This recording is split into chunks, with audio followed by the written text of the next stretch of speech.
And taking centre stage at the City of Manchester Stadium is the culmination of a lifelong dream.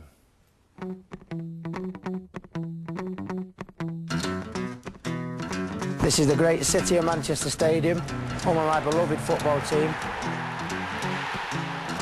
and where I'll be playing the leading role.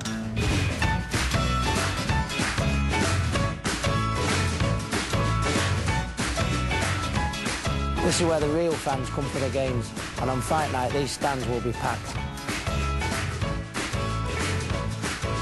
I'm lucky I get to cheer City on from my own box. I'm a fan like everyone else. The tactics for May 24th will be come to the centre of the ring, Lazcano will come, try to hold the centre, and I will just come in and do that. Pride in battle. I think that's an understatement when it comes to me, isn't it?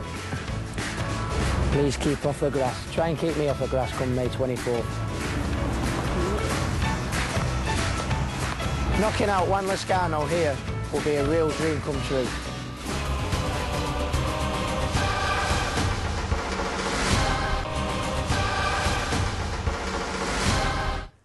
We are counting down to Ricky Hatton against Juan Lazcano. Also on Saturday night, one of the slickest boxers in the world defends his crown, Paulie Malignaggi. The Magic Man's camp are hoping victory will secure a super fight with Ricky Hatton in the autumn. Or is that just a pipe dream? Here's Ian Dark.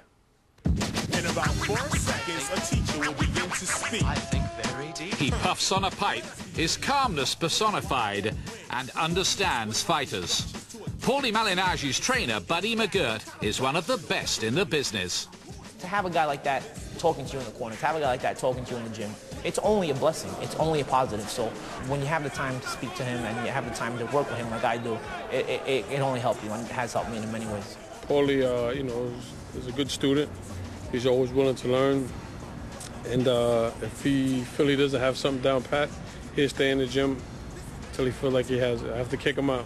Keep the jab going. Big names like Antonio Tarver, Vernon Forrest and Arturo Gatti have all benefited from McGirt. And the former trainer of the year doesn't just work on getting his boxers into peak physical condition, he's improved Malignaggi's mind too.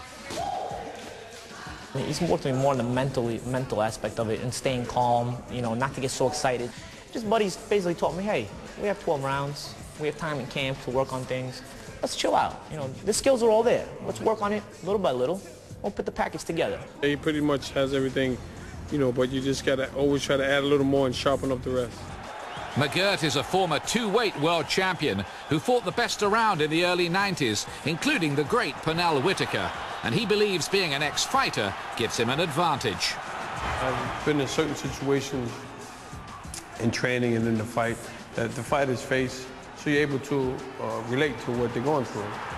He's a pro as a trainer because, you know, he's been in World Championship corner. He's a pro as a fighter because he's a two-time world champion. He actually held the title that I hold right now. He used to be the IBF Junior Welterweight champion. So he's been there, done that.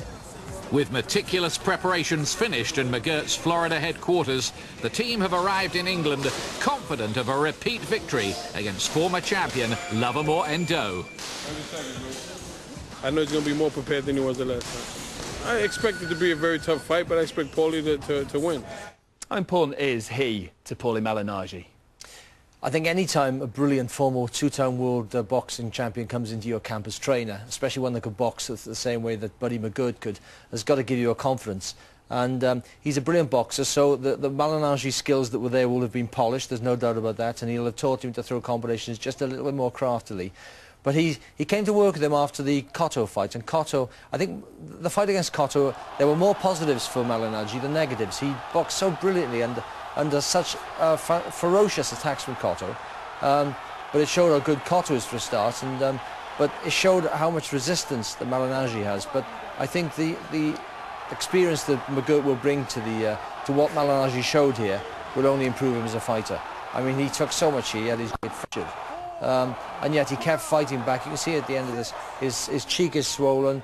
He's got such stubborn resistance, Malignaggi, and fighting back at the end against somebody like Cotto, who's a brilliant boxer and a massive puncher. So, you know, he already had the skills and the resistance there. Now he's got it being polished a bit more. So it's not just the haircut, the flash brash jive talk, is he? No, certainly not. He's got a lot of substance behind that mouth.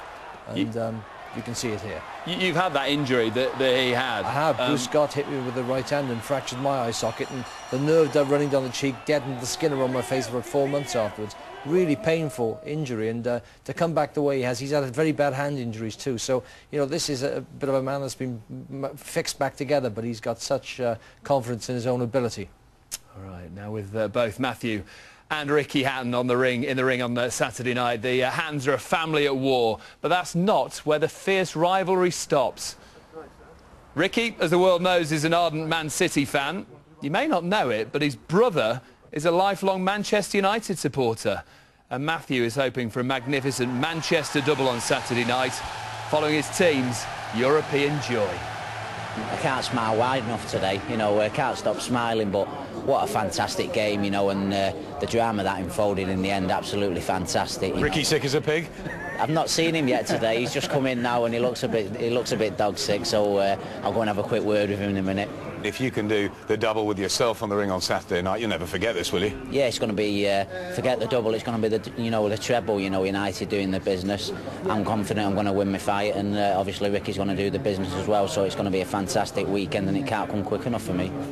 I'm sure the people of Manchester will be united in their support for Ricky Hatton and Matthew on Saturday night. The home